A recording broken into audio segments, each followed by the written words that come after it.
Nuk e di kush më ka ndjekur, por gjatë gjithë javës kam hedhur pakot pa fund që kam marrë online dhe sot do t'i hapim një nga një bashkë. Vlera ime e parë është bërë në Casa Italia, nuk më kujtohet e në fakt, por që është çanta e karrocës.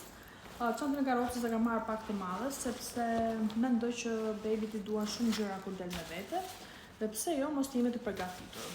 Kjo është shtresa e dëmshme që i vendos çantës. Në fakt unë po kërkoja shumë kohë për një çantë të mirë karroce dhe kjo ma mbushi syrin, nuk e di si ju duket juve. Është interesante në fakt, nëse do e mban kështu, mund ta mbash në shtëpinë, gjë që vetëm për këto e mora, ndërkohë mund ta varësh dhe te karroca, sepse ka këto dy kapsët këtu. Ka shumë gjepa brenda, me zinxhir, me elastik, po çfarë më pëlqeu më shumë është që këtu xhepi i madh jashtë. Te xhepi i madh jashtë janë këto të treja me veshje termike që vendos biberonat.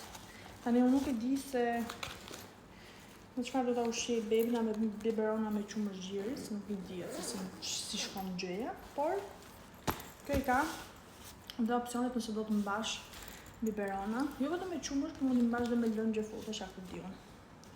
Këtë e kam blerë 38.000 lek, te ai dyqani. Kishte dhe opsionet të tjera, por opsioni që zgjodha unë ishte ky. Tani më thoni në komente si ju duket ky opsioni dhe çfarë do sugjeroni ju që të ketë me patjetër një çantë për karrocën. Ndërkohë do shihemi në videon e dytë me një pakot tjetër.